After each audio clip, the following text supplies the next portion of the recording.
Funny thing, the first time I was ever arrested was actually doing parkour. I trespassed onto the first time you were arrested. So there have been multiple times? No, it's just that one time, actually. Okay, I've only been arrested You're once. just preparing for the future, you know?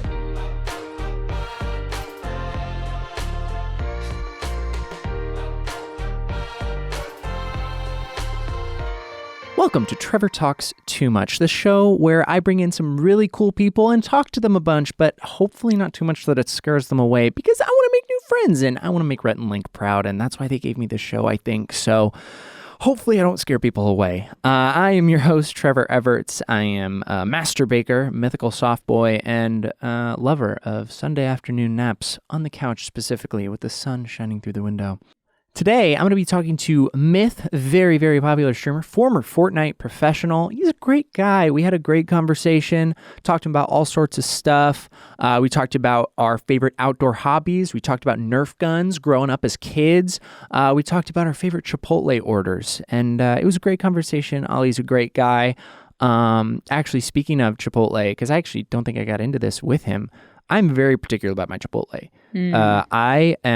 I get the same thing every time. Well, not the same exact thing. I either go burrito or burrito bowl, depending on if I want the tortilla or not. But I get brown rice, black beans, fajita veggies, very important. The onions and peppers, very important addition. Ooh, good addition, good addition. I always get barbacoa meat because it's wet and sloppy, and I like a wet burrito.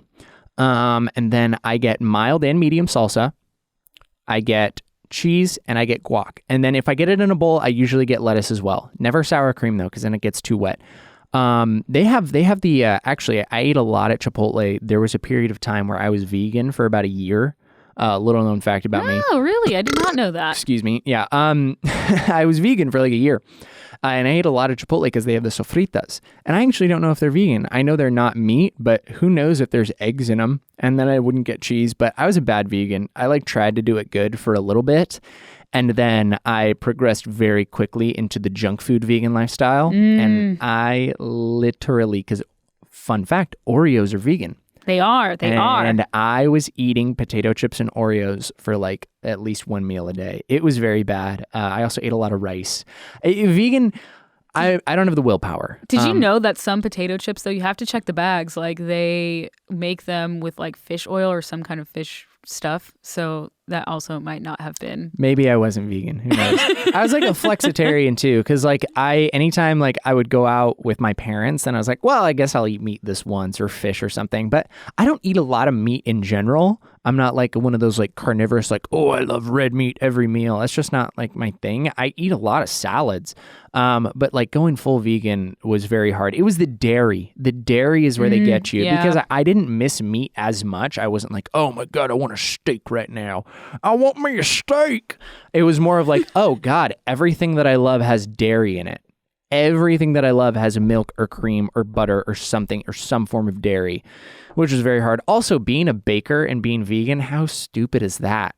I have a couple good vegan recipes. I got a great vegan banana bread recipe. But I don't know. It was just everything that I love, everything that I live for in life has butter in it. And I chose to embrace that side of me. So no longer vegan, haven't been for a while, but I do eat a lot of salads. My diet is very, what you would call unbalanced in the way that I eat a ton of salads and then for my main meals usually. Lunches, I eat a lot of salads. And then in between lunches and other meals, I eat just terribly. Just really, really bad. I eat a lot of cookies. I've got a humongous sweet tooth. When I was in culinary school, we were learning how to bake cakes. And we had a gigantic vat. It was 20 quarts of buttercream that we made because everybody was decorating cakes. And I ate buttercream until I was physically ill.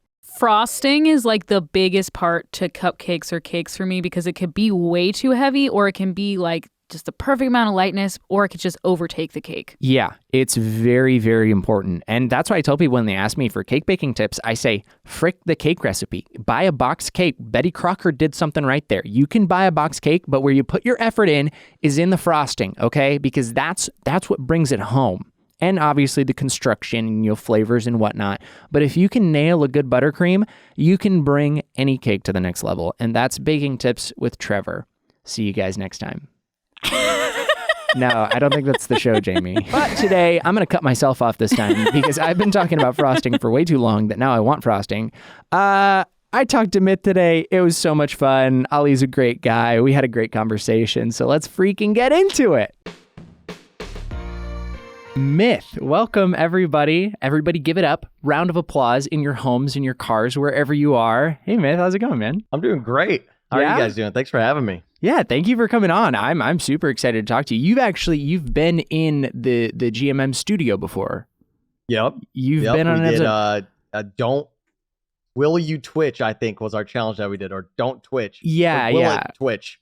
Something along the lines I think it was try not to Twitch. Because I remember it was actually pretty soon after I started working. It was a couple years ago now. And I remember like you being in the studio and I was like, I want to go over and say hi, but also I don't want to be that guy. It's like, hey, how's it going? Hi, I've seen you on Twitch.television. So now you're on my show, which is so cool. So I'm very excited to have you here. Man. It's full circle. Yeah, full circle. I wish you would have came up to me when I was there in person though. What the heck? I was still like really awkward because I just started working there and it was like my first production job. And so I was like, I don't want to be like weird or anything or be like a weird kid, but I'm a huge gamer. And so I've watched you plenty on Twitch before. I think your stuff is great. Thank you. You've been into League of Legends recently though, so I just want to make sure is your mental health okay? Yeah. The past few days it's kind of gotten me a little bit. I've been playing for about like 2.5 weeks now, and I think my mental is okay. Listen, I find a lot of fun and enjoyment out of the League of Legends community. Yeah. And for those that don't know, it is the worst place to be on the internet. Yeah, the worst. It is one of the most toxic, disruptive communities in online gaming. Yeah. Which is why Trevor here was making sure that my mind is all right and that I'm in a happy place mentally. Oh man, no, I've been playing League for like 7 years now, so I'm well acquainted with the toxicity. And if you haven't downloaded League of Legends onto your computer and you're thinking about doing it, just don't. It's not worth it. There are better things to do with your time. But also, once you start, you can't stop. I've been playing for years now, and every time I click League, I open it up, and I'm like, why am I doing this to myself? But I still do it. And you can't stop. No, that's super funny. I'm glad you're doing okay. Thank you. You know what? You'll be the first person I hit up when it starts getting to me. When I can no longer take the pain and endure. Please do. There's a support group. We have a group. So anytime you want to come through, I wanted to ask you about this because I was so interested when it happened. You went to prom with a girl because she got 15,000 retweets on a tweet, right? Yeah. That was way back in the like the early Fortnite days. Yeah. So what was that like? Did you have to travel far, or did you have a good time? Was it weird? Did people know you? Yeah. So literally, honestly, it was kind of lit, bro. Like I ended up on the dance floor that night with like 20 dudes, and we were just vibing. It was great. But yeah, people knew me, and the reason why that kind of went down is I seen it pop up and I was like, what if I do one of these like community challenge things where like I try to get retweets to do. Yeah. And so I was like, 15K without actually understanding how big my brand was at the time or like how much of a following I've gained through Fortnite. And I think they got it in like 24 hours. And I was like, no, I actually have to go. But it wasn't that far away to answer your question. I think it was like an hour away from Los Angeles on a flight. So I just hopped on a plane and went. But everyone was super cool. The high school was really cool with it. The principal and everything was really chill. Yeah. And all the kids there, obviously, or all the other people there. I say kids like I was older than them.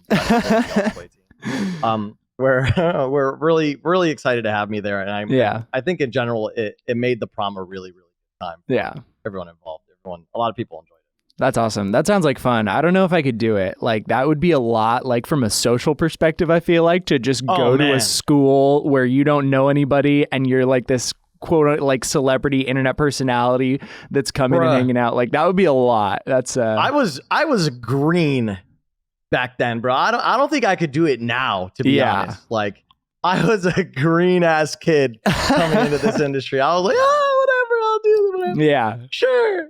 That's so funny, dude. Were you like a big prom person or homecoming, whatever, in high school? Were you a dance guy? I like dancing, but I never went to a single dance in high school. Went to a few in middle school, but I didn't even go to my own prom in high school. Oh man. Yeah. Funny story about prom is like I was gonna go senior year with my girlfriend at the time, my first girlfriend ever in senior year, and then I actually broke up with her because she was mad that I was playing games and streaming too much, and so then we didn't end up going to prom. So, and look where you are now. Her loss, I guess. So, oh man, that's so funny. My senior, I was not a huge dance person as far as like, I don't know. I didn't enjoy, like, I didn't want to spend a ton of money and like, go to all this trouble. But my senior year, my best friend Nick and I, to our homecoming dance, we ended up deciding that we didn't want to ask girls, which was, there were a lot of people that were mad at us because they were like, oh, you like have to, it's your job as a guy to ask a girl to a dance. And we were like, we just want to hang out and have fun.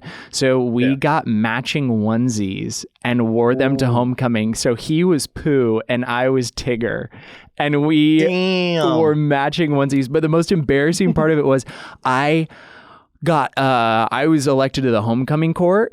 And so there's this like homecoming court dance that just like all those people do, and everybody just kind of stands around and they do like a slow dance out on the dance floor. And my friend Kathleen, who I think I've mentioned on the show before, anyway, one of my best friends still, she was the person that I was dancing with, and I felt so bad because I was just wearing this onesie while I was out and she was wearing this like beautiful dress, looked really great, and I just was dressed as Tigger and I was out on the dance floor, but it was so much fun. Yeah, I don't know. High school dances are just like, they're fun. They can be fun, but you have to make them fun. If you stress too much about it, it's just not going to be a good time. But yeah, I ended up going to prom with my friend Nick as well, but we dressed up that time. We served it up a little bit. That's so funny, dude. I don't know. The retweet challenges, I've wanted to do them, but I'm scared. I'm going to because you just don't know the power of the internet, Like you really don't. You say something. It's like when Frosty and Nadeshot did their thing with the tattoo. The tattoo, dude. Oh, and it happened so fast. And I remember watching that happen. And I was like, you just can't commit to things on the internet because they'll hold you to it. And they have so much power.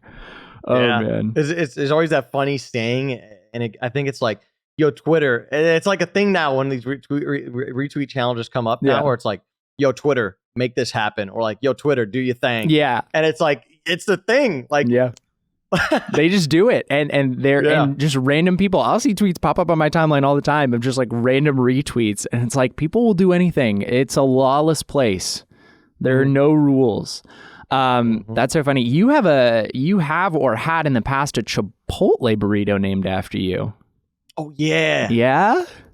Chipotle burrito. Yeah, I used to have a little chipotle burrito that you're able to order on the Chipotle app. What was in it? Because I'm a big Chipotle fan, and this is why I want to talk about it, because I'm very particular about my Chipotle burritos or bowls. So what was the reasoning behind your Chipotle burrito?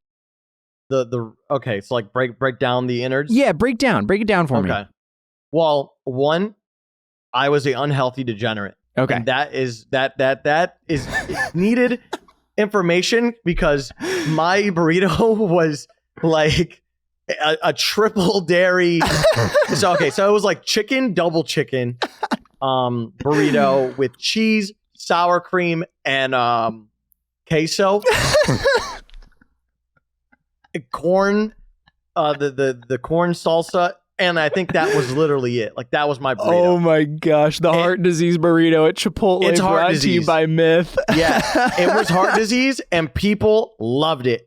They sold so many of those burritos, I think. I think I was told before that they just... It was great. Oh, but, man. Yeah. I really... Looking back on it, I was like, I gave people a 1,500 calorie burrito and slapped my name on it. Is that still what you get at Chipotle, or have you switched it up? Oh, I'm more health conscious now. Yeah. Okay, good. Thank God. Thank God. Yeah. So now I put a few more veggies in there and that bad boy. I reel back on the dairy and the queso. If I'm gonna go only queso, I'll go queso. I won't go cheese. Yeah. Or if I'm gonna go cheese, I won't go queso. I won't double it up. Yeah. Do you order a lot of food when you're like streaming or gaming? Because there was a time, especially during the start of the pandemic, where I could not stop using delivery apps. I was like constantly ordering, and it's so easy to do. And I had to delete them off my phone because I'd just be sitting at my desk playing games, and I live like a 5-minute walk from a freaking Shake Shack, and I still would just be like, I'm going to order it for delivery because it's so easy. Do you struggle with the same thing? Man.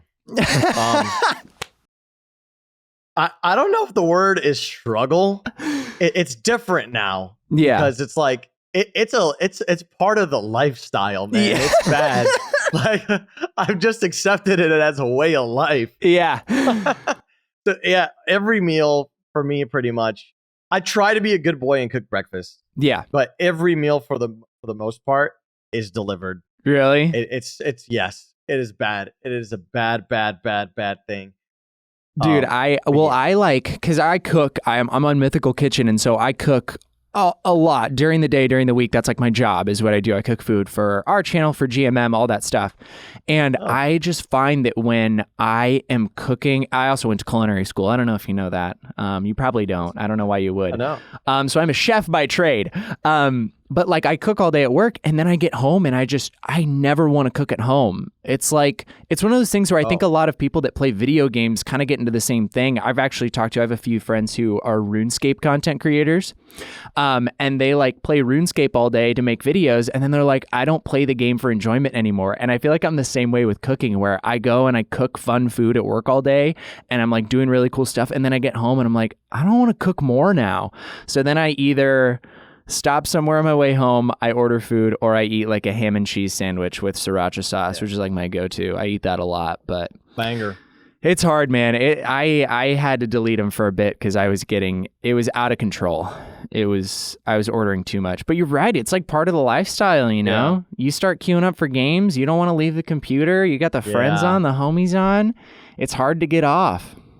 Yeah. It's a bad thing that I think honestly, I think 90% of streamers or people doing this full time. Oh yeah. Live by that. Live by, Uber Eats, Postmates, whatever it may be. You just get to order it, and then you go down, you grab it, it's ready to go, it's hot already, Yeah. But I feel I'm selling it like this is an ad read, but well, I was gonna say a lot of streamers I feel are sponsored by delivery apps. That's such an easy thing for them to plug because all of them use it. Yeah. It is a really easy one. Yeah. There's I saw a video of yours recently, and it's not a recent video. I believe it was published March 21st, 2011. And it is not on your main YouTube channel. I think it has 30,000 views. No, so you made an animation video of a stickman fight with Skrillex in the background, and I watched that, and I'm sitting there the whole time, and I'm like, why did he not continue his career in animation? Wait, the stick figure fight? It was it Skrillex in the background? I thought it was Skillet. Did you say Skillet or Skrillex? Was it Skillet? I think it was Skillet. Oh my God, I think it was right. Hero by Skillet. It was no. Okay, so I was listening to it and I forgot they have two similar names. You're right. It was Skillet.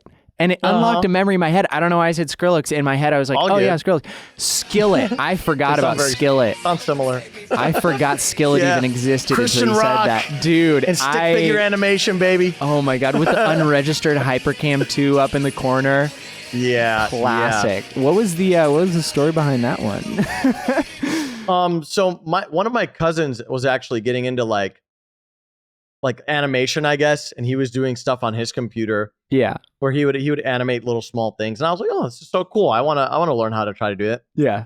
And so he sent me this stick figure animator program, and I just started doing stuff in there. And then I actually presented that to my 2011, I was 12 years old. So that's what at late elementary school, I think. Yeah, I think early middle school. Maybe going into middle school. I presented that to my art class in the 4th grade or the 5th grade, and I think we had projects that we had to do, and I was doing that as one, and I was just like, this is perfect. and I presented that to my class. Then I had apocalypse, all spelt incorrectly at the end of it. Yeah, I saw. You watched it. Yeah, and my teacher dragged me to the side after and was like, "That's not how you spell apocalypse."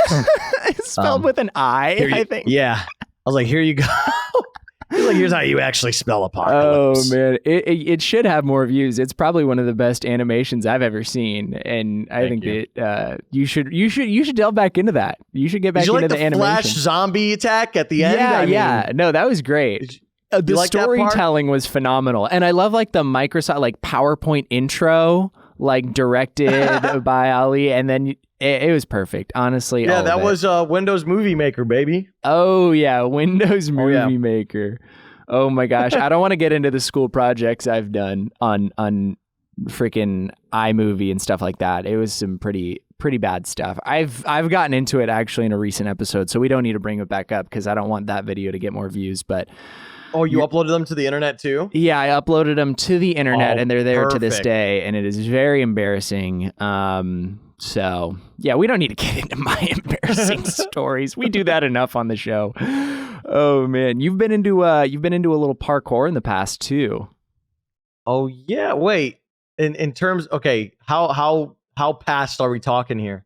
Because I went through 2 parkour phases, and I want to get back into it. But yeah, okay. So tell me about both phases then. No, I'm terrible. I'm lanky and uncoordinated, and I could never do parkour. I don't think I have the physique for it. So, what's your background? What got you into parkour? Because I know it's pretty popular on the internet back in the day, parkour videos. Did you just see a video and decide you wanted to start jumping off walls and stuff? 2011, 2012 parkour videos are that is a golden era of YouTube where parkour people were starting to make videos, man, and people were starting to watch that ish. Yeah. I love it. I love that stuff. So that's what got me into it as a kid. Yeah. Funny thing, the first time I was ever arrested was actually doing parkour. I trespassed onto the first time you were arrested. So there have been multiple times? No, it's just that one time. Actually. Okay, you're just preparing for the future. The first time. Yeah, okay, that makes sense. I hope not. Covering your bases. Jeez, I hope we're not preparing for the future. But yeah. So me and my friend, we went on to this parking structure, and we were jumping from building to building and doing stuff, and then we ended up getting caught for it. It was pretty bad, but it got taken off my record and stuff. But that was good when I did parkour back then. And then recently I picked it back up, and I'm doing it in a lot more of a, let's say, how do I put it? Legal setting. Yeah. So I was doing it in in a gym right before COVID started, actually. Yeah. And then COVID ended, and it kind of took me off track. But I was kind of learning some things. I was kind of getting cool with it. It was a lot of fun though. It's good stuff. It seems like it would be really fun. I don't know. I see videos and I just it's crazy the things that people do. I can't imagine. You got the little GoPro head mount cam. And I'm looking at this person's perspective as they're jumping off of a building onto another roof. And I'm are we playing Assassin's Creed in real life? Is that what's going on? Because the level of parkour that I could accomplish, I think, is that's open, that cold open in the office when Michael and Andy and Dwight do the parkour and they're just running around and kicking things off desks. That's the level that I would do it to, I think. Parkour. They're just jumping up on a desk and then spinning in a circle as they jump off. That's me. I feel like that's how good I would be. But who knows? It seems like it would be fun. I got into climbing actually kind of right around the beginning, right before the pandemic also. And I don't know, there's just something about because I'm not really a gym bro. I do like to stay active though. I played basketball in high school. I was big into sports, but I don't know. It's hard to find places to play basketball in LA where people aren't psychos about it, where everybody thinks they're in the NBA finals. But there's a climbing gym near where I live, and a couple of my friends did it, and it's pretty fun. It's something I feel like it's kind of similar to parkour in the way it's a full body workout. You're staying active, but you're not just weightlifting or doing a repetitive motion. It's body mechanics. And that's the main thing that appeals me to parkour, or appealed me to parkour. But I also climb. So I've been. Oh, really? I go climbing every once in a while. Yeah. Nice. A little bouldering. Yeah, indoor bouldering. Yeah. So that's my stuff. I'll be out here in a few gyms around LA, and I'll do that with some friends every once in a while. But man, the forearm burn that you get from that.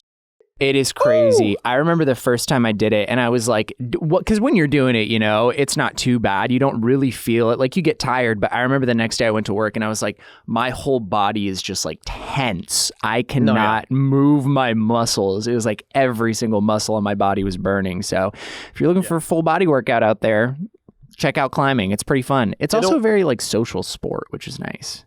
Yeah, it's really chill. It's really social. And it'll work out some muscles you never knew existed. Man. Yeah. Truthfully, it's fun because of the technical side of it too, where like there is a lot of technique to it. It's not just like throwing yourself at a wall, and you kind of have to think through a lot of problems and like, okay, how do I get from point A to point B in the most efficient way without, expending too much energy. I was talking to some friends recently. There's some documentaries on Netflix of people that do like free solo climbing, which scares the living crap out of me. I love those documentaries. Dude. Currently in the middle of watching one. It's insane. You just see people and they're up on these gigantic cliff faces just hanging with nothing. Yeah. And I'm like, how do you reconcile with the fact that if a rock breaks, it's gone. You're done. There's no coming back from it. You're falling and it's dead. It's splat. I don't get it, man. It scares the crap out of me. I couldn't imagine doing like free solo climbing, but indoor bouldering where you get to fall on a nice fluffy pad and then hang out with your friends, that's great. That's the best. I'm all for that as well. Yeah. I don't think I could get myself to just climb a mountain. Climb up a cliff? Just no leash. Dude, it's no rope. Just raw dogging a cliff, man. That's insane. But it's funny though, because I'm very into whitewater rafting. So I grew up in Idaho. There's a lot of whitewater rafting in Idaho, and it's something that my family and I have done. I actually almost died whitewater rafting. But it's like, I don't know. I love the outdoors, but the relentlessness of Mother Nature to just at any point in time, you're just done, If the wrong thing happens. Whitewater rafting, correct me if I'm wrong, it's one of like the most dangerous sports of all time, right? Like from I'm pretty sure I've read this somewhere that it's like psycho level danger. Yeah, I was in Oregon on a river, and my dad and I were in a raft together, and we'd never ran the river before, and we got ahead of our friends that were with us, and we ended up hitting a rapid wrong, and it kind of like the river kind of curved around in almost like a dog leg, and there was this it was like entering into a canyon. And that's the other thing, is like you're just in the middle of nowhere in a river. It's not like you can walk a mile to a gas station. You're in the middle of nowhere. And so there was this cliff face that kind of went, the water kind of pushed up against it, and it created like this slanted rock. And I ended up falling out of the raft when we went up that rock going around the edge because we didn't have enough speed. And I got stuck underwater. I got trapped underwater, and twice actually, because I got unstuck the first time, started to float back up, and then I got sucked down again, hit my head, and there's a big scar on my forehead. And then I got stuck again, and then managed to get free. I don't know. It was definitely, so gnarly, I was at the mercy of the river, but it is, I mean, I don't know why I'm okay with that. Like, I'm okay with getting sucked down. I won't climb up a cliff, but I'll dive into a gigantic river that's rushing very fast. I don't know. Yeah. Yeah, so you just said something that I've never heard anyone say to me ever, which is I got stuck underwater. Yeah, it's crazy. I mean, that sounds terrifying, man. And I got stuck by my waist between two rocks, and then I also got stuck by my foot. And we're wearing wetsuits because it was pretty cold. It was early in the year, and I managed to slip my foot out of the little like rubber boot that I was wearing. And then I swam to shore, and I was bleeding out of my head. And thankfully, there was a guided tour that was ahead of us. So they had like a river guide, and there was actually a doctor that was just doing the guided river tour. And they saw what happened, and they actually came back up. I swear it was the craziest thing. Okay, we called this guy Pocket Thor because he was one of the river guides. He was like 5'9", just completely jacked with this long blonde hair pulled back in a ponytail. And he saw what happened. He got in a raft with his other buddy, and he started paddling against the current of the river to get up to where we were and help us like get our raft unstuck, and like came over, and then the doctor ended up like putting steri strips on my head. I don't know. It was crazy. Oh my God. All that to say, that's the almost dying story of me whitewater rafting. But it's so much fun. I still love it. I still do it. Yeah, like what an adventure, man. I mean, if I don't know, a little bit of danger is necessary. I feel like to have a lot of fun with certain things. If there wasn't, then it's like, what's the point? Like skateboarding or a lot of the sports or a lot of extreme sports.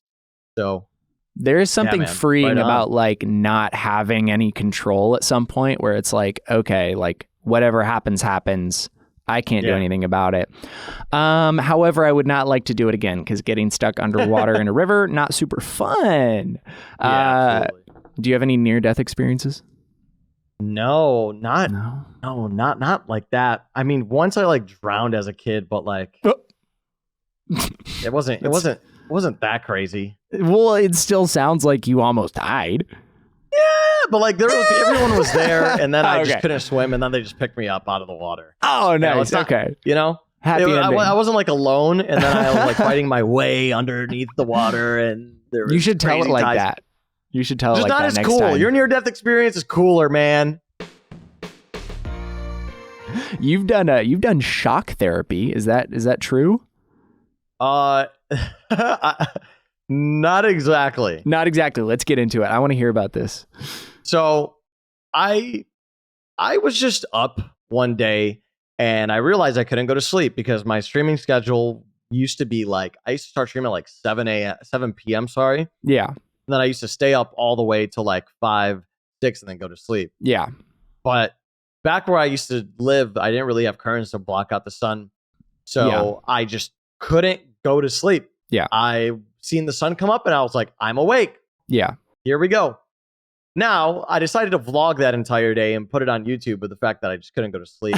And then I ended up going to my friend's house, and I was just like, guys, I can't sleep, blah, blah, blah.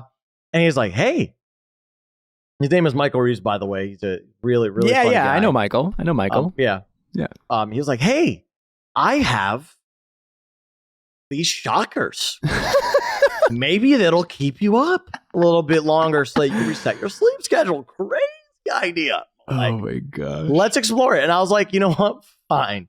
And so he starts putting these like 2M tape shock things on my body and on my arms. Oh my god. And he's like, all right, I'm going to put it here and here, and then I'm going to set it to this voltage, and it's going to make this part of your body just like uncontrollably twitch and urge. Yeah. And I was like, okay.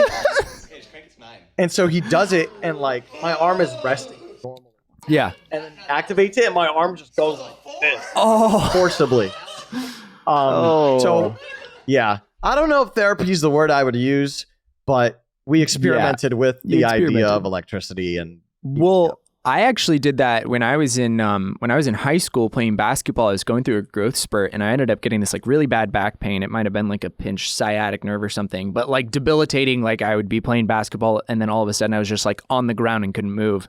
Okay. And so one of my best friend's dad, he was a physical therapist, and he used those things on my back. So I'd lay down on this table, and then he'd attach these little things to my back, and it was just the weirdest thing because you're just laying there, and then your muscles are just moving like without your control. It's just like, oh, and then like everything's shifting back there is the weirdest thing. So I think I kind of get what you're like through.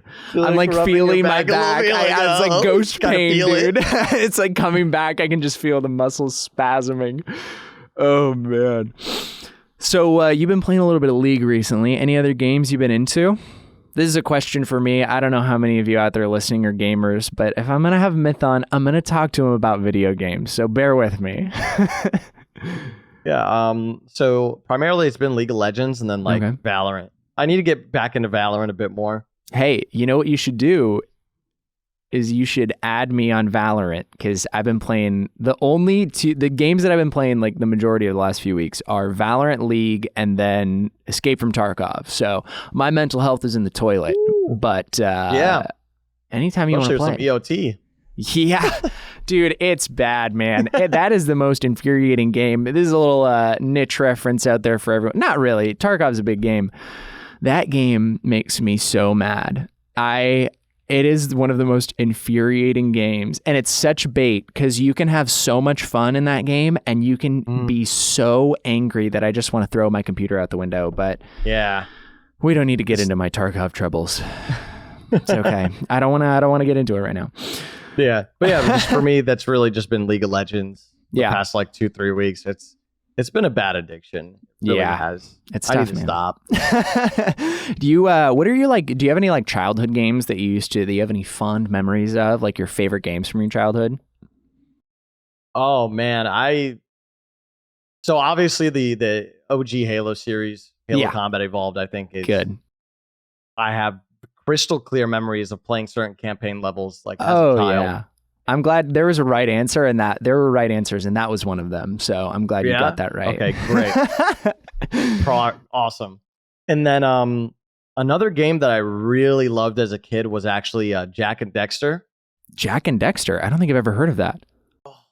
I was literally just about to say it's a game that like it was on the PlayStation. Okay. And it's a game that I loved so much as a kid, but nobody knows what I'm talking about when I bring it up. Yeah. Which like saddens me. But yeah, it's this little adventure game, fun like campaign game where you're like a human-ish figure with big ears. And you also have like this little rat character that you're kind of like buds with. And it's just the humor's great, the story's great. Dude, are you sure you didn't get like Mandela affected? Like what if this only exists in your head? I'm just going to gaslight you really quick into believing that this game never existed. You're like, no, I swear it's real.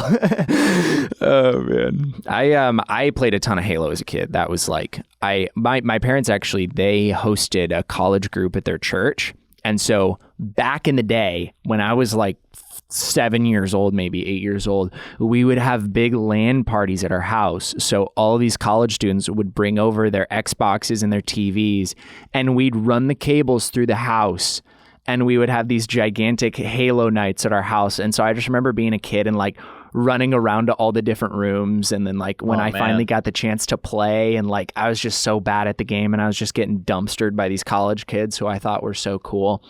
But now I could probably take any of them because I've been playing a little bit of Halo Infinite too, getting back into it. But how do you feel about Halo Infinite? How do I feel about Halo? I'm always curious to get people's thoughts on that game because I think it's actually a lot of fun. I enjoy the multiplayer. I hate big team battle. I'm glad they added a Slayer only mode and SWAT. I think it's fun. I enjoy it when I play with my friends, but I haven't been like grinding it or anything. Yeah, it's a fun I think it's such a great game. Yeah, like I wish that game nothing but success because it just feels so good. They knocked it out of the park.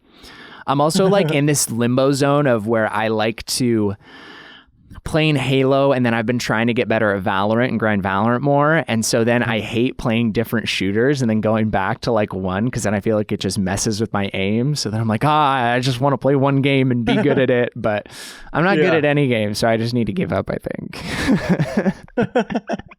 All in on Valorant, baby. Yeah, I mean, Lock should. It in. You've been getting into hiking over the pandemic, yeah? Oh, yeah. I've heard a little bit. I also feel like I want to preface this. Jamie is my producer, whom you met. I have a list of things that Jamie wrote down and researched. And so now that's me just picking ones that I want to talk to you about. So I just feel like if you're wondering, like, why does he have all these random facts? It's because Jamie has written up a list of random facts that she found. So I'm not the creepy one. Jamie's the creepy one. I am creepy. Sorry. Jamie did a great job. Because these are things that like I recently started to like bring into my life during the pandemic or after the pandemic that I like love and that I don't like haven't gotten the opportunity to talk about much or people haven't asked me about much. Dude, let's get into it. So, that's my favorite thing. Yeah. So hiking is just it's a little activity that I picked up during the quarantine. Don't know. I moved out of like a team house where I was roommates with a few people. Yeah. To live on my own. Right before the quarantine started, like right before COVID really kicked off. So like in March. Yeah. And I finally moved and I was like, man, I'm living a little bit closer to some of my friends. I'm going to be able to go out more. I'm going to be able to do things. And then everything just locked down. Yeah. I couldn't do ish. So during that, I got really sad and lonely and was like, I need to make some friends. And during this, I was going to the TSM facility to like work out because we had like a COVID safe like bubble that we were rolling with. Yeah. And one of my really good friends now that I made through that was Soren or Bjergsen. Yeah. A professional League of Legends player. Yeah. And I remember I was leaving the TSM facility one day, and I was like, man, just ask him to go on a hike. Just ask him to go on a hike. We're always talking about how you need to make new friends. Just ask him. Yeah. And so as I'm leaving, I ask him real calm, I'm like, yo, Soren, you want to go on a hike this Friday? And he's like, I'm going on a hike with some of my friends. And then we just started hiking every single weekend, and that was what we did through quarantine and through COVID. That's awesome. And now it's like one of my favorite things to do whenever I have time to do it. Do you have like your favorite hiking spots around LA? Ooh, yeah. So let me conjure up. You don't have to give if they're secret spots, you don't have to give them away. I don't want you to. No. I want everyone to experience the trails that I go on because they're amazing. The number one, if you could get through it, it's kind of brutal. Yeah. Los Leones. Oh, Los really? Leones. Yeah. You look up the Los Leones Trail. You go on that bad boy if you're in the area. It's about a 3-4 hour hike if you're not stopping. Okay. Like if you're just kind of training through it. Yeah. But it's hard. It has a lot of incline. I think for the most part it's an incline hike, but you get this beautiful view of like near the PCH that just looks down on all of like Santa Monica and the Pacific. Yeah. And it's just the most beautiful thing ever. I think Jamie wrote that one down actually. I saw her clicking away there at the keyboard as you said it. I'm gonna go on this hike. Let's go, Jamie. Oh, that's so funny. Do you have any crazy hiking stories? Has anything weird ever happened? Has anything weird ever happened on a hike? Oh, wait. Okay. I was hiking Los Leones with my friends and I seen no, man, bring it back. I'm so ready. The cliffhanger. It's Will Smith's daughter. Willow Smith? Yeah, Willow Smith. Willow Smith. Yeah, I seen Willow Smith on a hike trail. Willow Smith on a hike? You know, we were I was hiking and I like saying hi when I'm walking next to people on hikes, like just as we're crossing. Yeah. So I'm like, hey. And then I walk a little bit and I'm like, wait, what the like, what? Oh my God. Yeah. Did you say hi to her? Did you talk to her? No, they were already like on their way and I was already on my way out, but I was like, oh, that's so cool. That is cool. I love that family. Who doesn't? Do you have any, like, speaking of celebrity sightings, are there any other like celebrity sighting stories that you've had since you like lived in LA? Not sightings per se, but I got to record an advertisement with Samuel L. Jackson. Yeah, I heard about that. Was in my list of things that Jamie wrote down. Good transition. Yeah, that was a smooth segue. Great work. Yeah. What was the ad for? So it was for Shaft. They were making another Shaft movie. Yeah. A modern Shaft movie.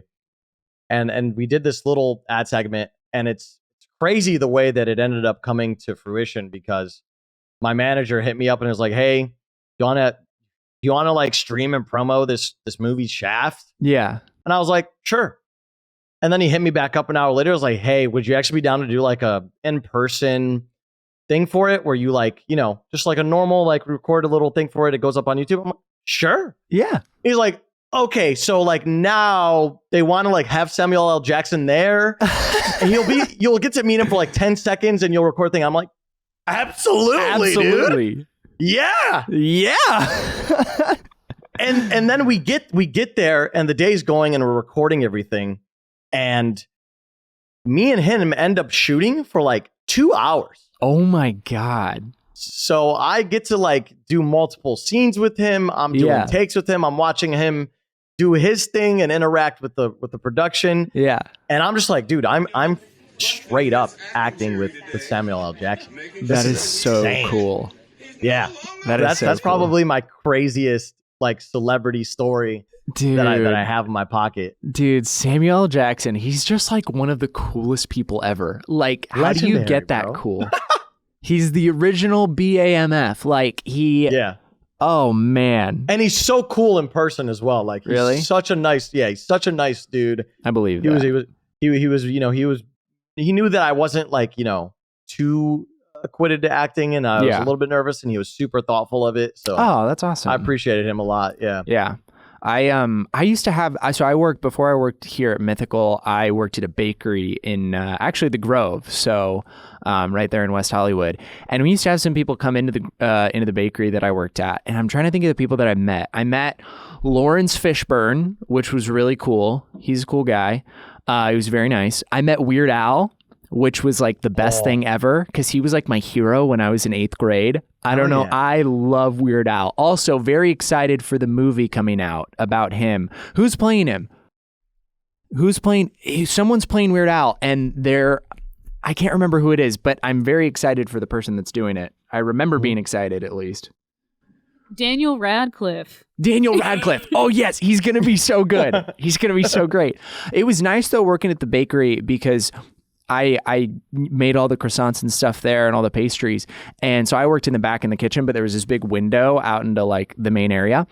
And I never want to be that person that goes up to a celebrity and just like introduces, I don't know. I don't want it to be weird. So I found a way around it of being nice. And so I would just give them free stuff. So I'd just go into the back and I'd grab free pastries and I put them in a bag and I'd be like, hey, like, I just want to give you these like free whatevers, almond croissant, like, and I just like, love your work, think you're great, whatever. And then it was always a nice little segue for me to get to meet some cool people. So, yeah. And I didn't have to be weird, like, hi, I'm a big fan, but I don't know. I've always been weird around like not give them something free. Yeah, I had to give them something free so it didn't seem too weird, Yeah. So there was an excuse for me to go. It's always chill for the most part. It is generally. I just have never wanted to be that person that like annoys someone, I've never wanted to be like, because you hear about celebrities in interviews, whatever, they talk about stuff like, oh, like these people came up to me, or they'll talk about like horror stories with fans. And I would never be like weird about it, but I never want to be that person that like, oh my God, I went to the bakery and some a-hole kid, some annoying kid came up to me and I was like, it just scares me. I don't want to be that person. Being that person. Yeah. That's valid. It's a fear now. But, now all I have to do is just invite people onto my podcast so I can say, hey, Myth, big fan. Think you do great work. You're going to be the one getting free ice cream and cupcakes soon here, dude. Dude, man, I hope so. Actually, no, I don't hope so. I have too big of a sweet tooth. I would just eat everything. I don't need more free ice cream and cupcakes. I eat enough crap at work. And Trevor, why do you want to be famous? Free cupcakes and ice cream. Cupcakes. Oh man, the dream. Actually, though, once you get free pastries, that's when you've made it. That's when you've made it. If you're famous enough for them to feel like they have to give you something to talk to you, then you've made it. Which is so backwards, right? It is. They're the famous ones. Should be asking for a bigger tip. Yeah, they're the rich ones. They should not be getting the free stuff. Myth, you and I have something in common. I don't know if you know this. Big Nerf gun fans. Big what fans? Sorry? Nerf guns. You've done some work with Nerf guns in the past. I don't know if you're a Nerf gun appreciator or user, but you've done some Nerf stuff in the past. I'm an appreciator, yeah. Yeah. I mean, Nerf will always be like a big. Nerf had a big impact on my life. Like, dude, yeah, Nerf or nothing, man. Yeah. What was the coolest gun you had? Because I had so many freaking Nerf guns as a child. I didn't have any cool ones. I just had like simple pistols and stuff. My mom wouldn't cut it out for me to be able to get one of those. But I had one of the LMG ones, the like automatic LMG ones, but that one was such a pain in the butt to clean up after. Oh God, picking up all those darts, man, and reloading them one by one into the little holes. But it was so much fun to spray my brother with. I'm envious. Yeah. Dude, we should have a Nerf battle. We should have a Nerf battle. But yeah, the reason why I say Nerf kind of had a big part of my life is because as a kid, I started kind of saving money from a really young age. And, my allowance when I was really young was like $1. Yeah. $1 or whatever, like a week. Just when I was really young, just so that my parents kind of get me into the mindset of doing chores and stuff. Yeah. For work or whatever. Yeah. And one day I saved up like $30 and I was like, oh my God, I have $30. So much power. I have so much money. and so I wanted to spend something on it. And my mom was like, what are you gonna buy with your money? And I was like, I'm gonna buy a Nerf gun. Yeah. So my first ever like purchase, yeah, or like whatever you want to call it, was a Nerf gun. And I remember just being so livid, and my mom was like, "Are you sure that's really what you want to spend your money on?" Like, I'm not going to stop you, but really? And I was like, "Yeah, yeah. I'm gonna get the big one that's that big, not this big, that big." And that's what I did. Yeah. And that was like your favorite gun, or did you get any more? Did you build the arsenal? From that moment onward, when I was younger, that's the only one that I bought myself. And then I think I really got into video games and stuff. Yeah. Like heavy to the point where I had to, start paying for Xbox Live and the new Call of Duty release every year, which tough. I used to save every year for Call of Duty and a year subscription of Xbox Live. So $120. That was like what I had to have every year. That makes sense. That was one of the nice things, actually. My dad being like a fairly big gamer, he was like an older gamer though. He was very into Halo, and then he also played like a lot of online games like Baldur's Gate. But he played a frick ton of RuneScape. Wow. But that's so dope. That was one of the nice things, is that like I didn't have to worry about that, because my dad would always buy games because he wanted to play them too, and so we would just like always game together as a family, and I never had to worry about like saving up. And I always had RuneScape membership because my dad would like give me a bunch of money, and he'd take me to go kill the giant mole and stuff. So it was great. But we have like opposite ends. My mom growing up was basically like, she told me flat out when I was like 11 or like 10 years old or something. She was like, "I'm never going to directly spend money on video games." Oh no. Straight up. Yeah. And as bad as it seems, it kind of made me hella money conscious, and it made me really good with saving. Yeah. So I used to be so good with my money. My family used to call me like a little bank, actually. It used to be like one of my nicknames, because I always used to have money, because I would save it all year long so that I could buy Xbox, I could buy the new Call of Duty. Yeah. And so that I could buy the year subscription of Xbox Live. Of Xbox Live. Xbox kid, man. Yeah. Yeah. I was an Xbox kid too, man. That's the way to do it. I had like a PS2 growing up, and an Xbox, but like after we got an Xbox 360, it's been like always Xbox. So I respect that. You're not going to get any hate from me. Appreciate that. All right, we're gonna do a fun little segment of the show. I'm gonna ask you, and I'm actually excited to hear this because you're a streamer, so I feel like there might be a funny story here. This is something I like to call whoever smelt it. And so I'm gonna ask you, what is the most embarrassing place in public or maybe even on stream that you've accidentally let one rip? Ooh. Okay. This is worse than a rip. Does that count? Yeah, it counts. Give it to me. Okay. So picture maybe like 2013, 2014. Okay. I'm in New York on a little trip with my family, and I'm really young. Okay. And you're just in the middle of like Central Park, and you got to use the bathroom. Like you gotta. Yeah. And I don't know if this is a unique experience to me, but there are no bathrooms in the area. There were like no bathrooms in the area. No. And there were also like, you would go into a store and they'd be like, "Nah, sorry, you gotta buy something to like to use a bathroom." Yeah. And my family, we're rolling like 5-6 deep, just kids. And so my family's like, "No, we're not gonna spend some unnecessary money on stuff we don't need." Yeah. So we end up trying to like run to the oh man, what do you call it? Like the transit system, or like the metro, whatever. Yeah. The metro. And I end up pissing myself in the corner of the metro as people are just walking by, just trying to go on their day to work. No. But the sad part about it is I was trying to, I was trying to take out my parts so I could pee on the corner. But I need to use the bathroom so badly that I just pissed myself right there in the corner. You went full dong on the train. But then we still have to go on the train.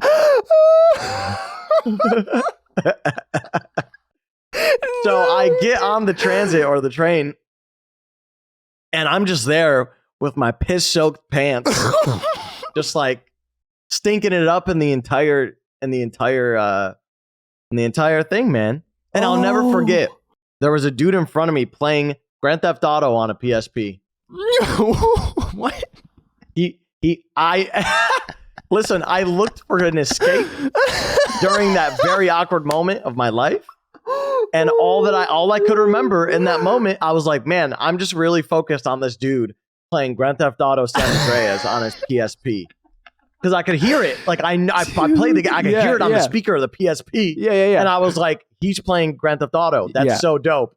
That is so That's a form of escapism from the fact that you're just deflecting the fact that you hung full brain in the metro station and pissed your pants.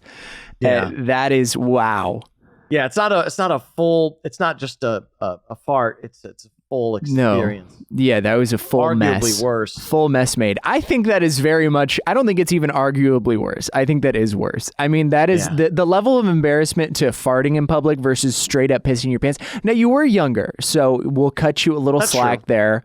I mean, you said it was 2012 maybe, so you were probably like 12, 13 years old when it happened. Well, yeah, which is like, you know, you're not getting any slack for that, actually. You're pretty old. It is pretty young.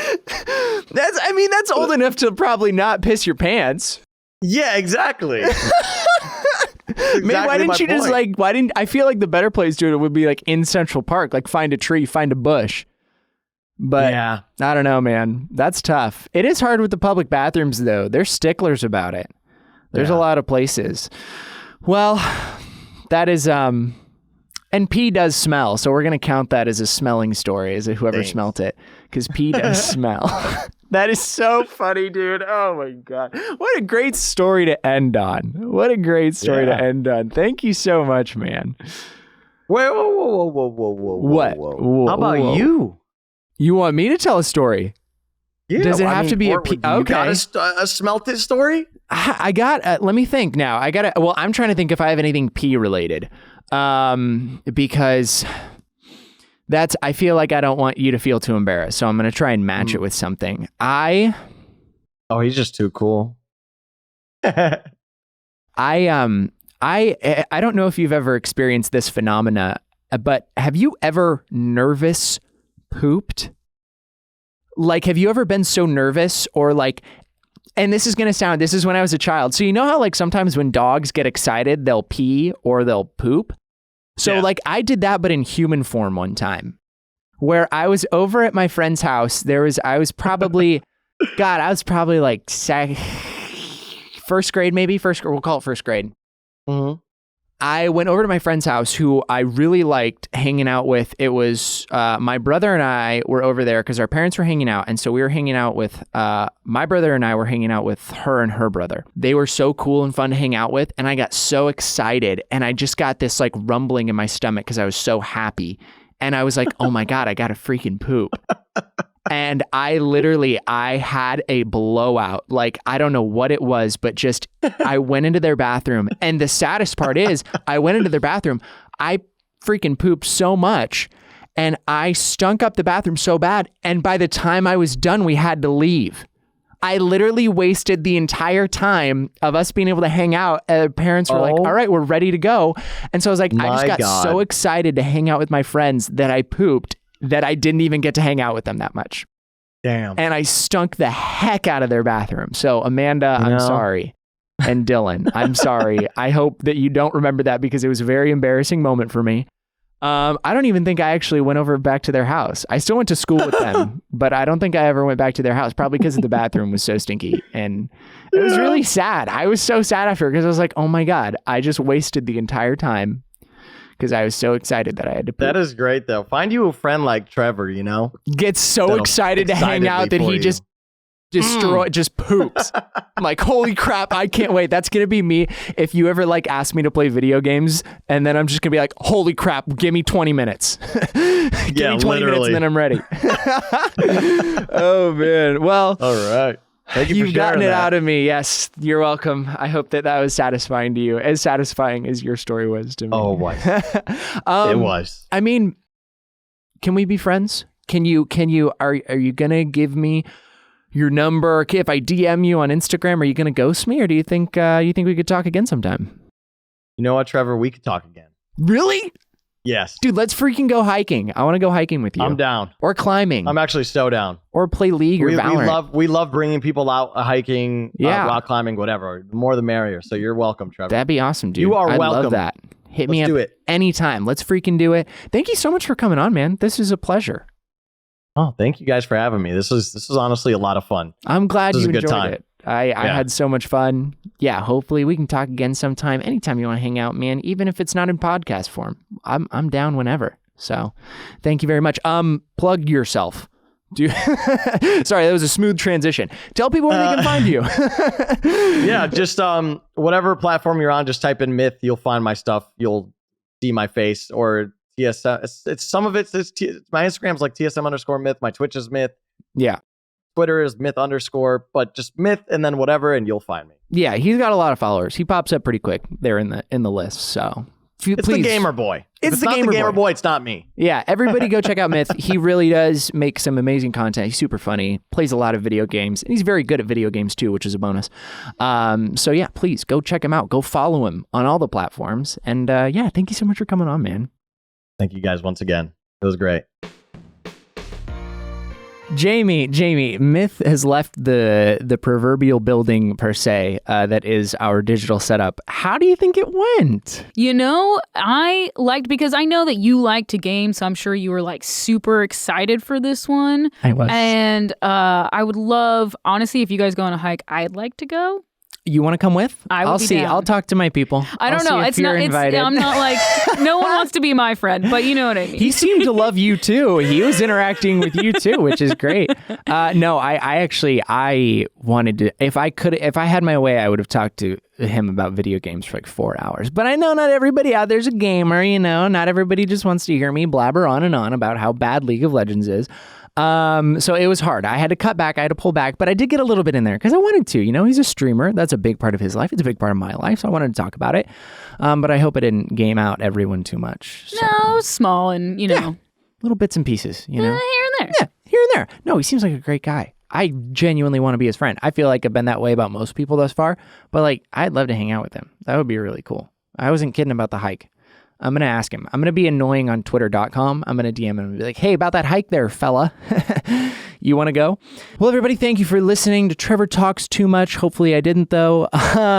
Listen every Tuesday. We've got new episodes coming out every week. And then the YouTube version of the podcast is going to be out the following Monday. Make sure everybody go follow, subscribe, Apple Podcasts, Spotify. Don't miss out on the new episodes coming out every week. Also subscribe to the YouTube channel to catch those videos when they come out, and leave a review and a rating. That really helps us out a lot. I know I joke. Some people have told me that I talk too much, but it is helpful. I want to know. I want to get better. And then also go follow all of the other Mythical stuff. We're on TikTok. We're on Instagram. Go check out our other channels. GMM, great stuff. Mythical Kitchen. I cook there. Go check it out. And then you can also find my personals at Trevor Everts on Twitter and Instagram if you want to see me talk in pictures or read me talk in words in 240 characters or less. I don't know how many Twitters. Read me talk in words. Love that. Yeah, it's very big brain. It's a cosmic sort of way of thinking. Thank you, everyone. We are still going to have an awkward outro. Because I don't know how to end it yet. Someone leave a review. Tell me how to end a podcast. Someone, please. I'm begging you. Goodbye.